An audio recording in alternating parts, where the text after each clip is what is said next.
আল্লাহ আমাকে একটু শক্তি দাও যাতে এই ধর্ষণকারীর বিচার আমি বাংলাদেশে করে যেতে পারি। আমার সামনে আমার মেয়েকে ধর্ষণ করা হয়েছে।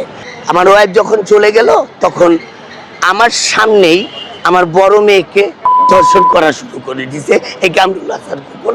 আমি দেখতেছি, আমার ছোট মেয়ে ওখানে উপস্থিত ছিল।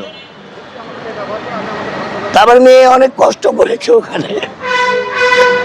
তো আমার ছোট মেয়েকে বলছে, বড় মেয়েকে বলছে যে তুই কথা এই কথা যদি তোর মাকে বলিস তাহলে তোর ছোট বোনকে টুকরা টুকরা করে নতে দিতে পারবি, আর তোর বাবার অবস্থা যে কি হবে সেটা তো জানিসই। এবং আমার বড় ছোট মেয়েকে আবার এই কথা বলছে যে তুই এই কথা যদি তোর মাকে বলিস তাহলে তোর বোনকে মানে তোর বাবাকে মেরে ফেলবে। এবং ভয় ভীতি অনেক কিছু দেখানোর পরে ভাই 1 মাস 12 দিন ওই রুমটার মধ্যে আমাকে আটকায় রাখছে। বিভিন্ন পাগলের ইংলিশ আমাকে দেওয়া হতো।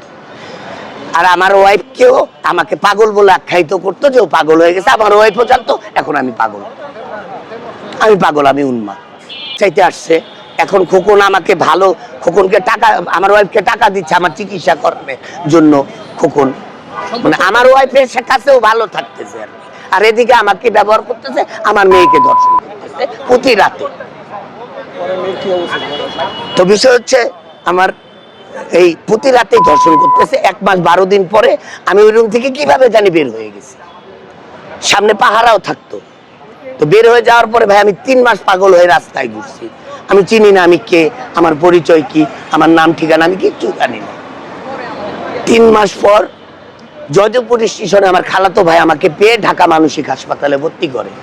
তখন আমি 15 দিন পরে স্মৃতিশক্তি ফিরে আসার পরে আমি জিজ্ঞেস করি আমার বাচ্চা কোথায়, আমার বড় মেয়ে কোথায়। তখন আমাকে বলা হয় খোকনের ওই ফ্ল্যাটেই আমার মেয়ে ফাঁস দিয়ে মারা গেছে। তো সাথে সাথে আমি ব্রেন স্ট্রোক করি এবং আমাকে ওইখান থেকে রিলিজ করে, মানসিক হাসপাতাল থেকে রিলিজ করে আমাকে লালমনিরহাট নিয়ে যাওয়া হয়।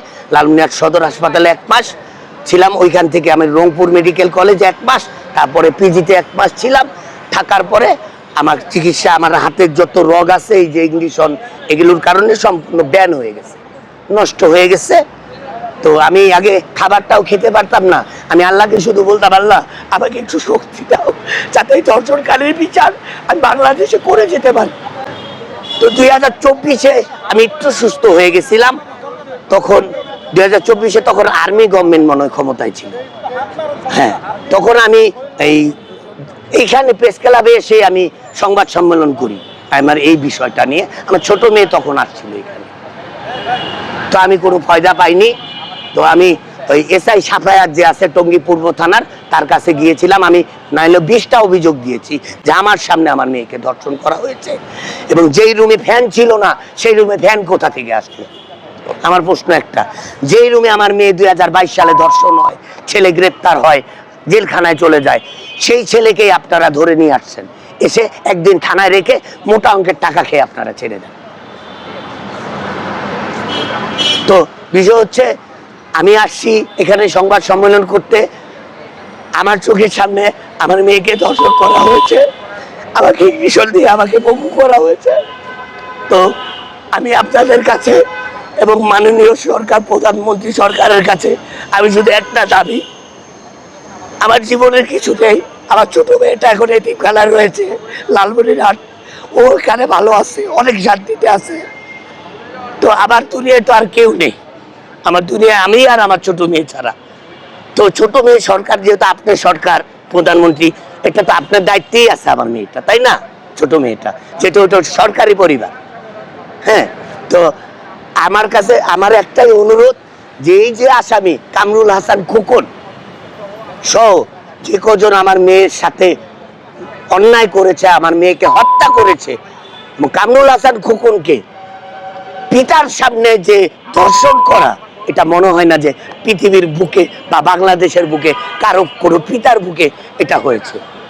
তো সরকারের কাছে আবার একটাই রিকোয়েস্ট, আমার শরীরের শারীরিক অবস্থা ভালো নাই, আমার হাত পা সব অবশ্য হয়ে একবারে সব শেষ হয়ে গেছে। এগুলো আসলে আমি আগে হাঁটতে পারতাম ক্রেজ দিয়ে, এখন আর আমি হাঁটতে পারি না। তো 15 দিনের মধ্যে এই আসামিকে প্রকাশ্যে ইট নিক্ষেপ করে মারার আমি এই দাবি জানাচ্ছি।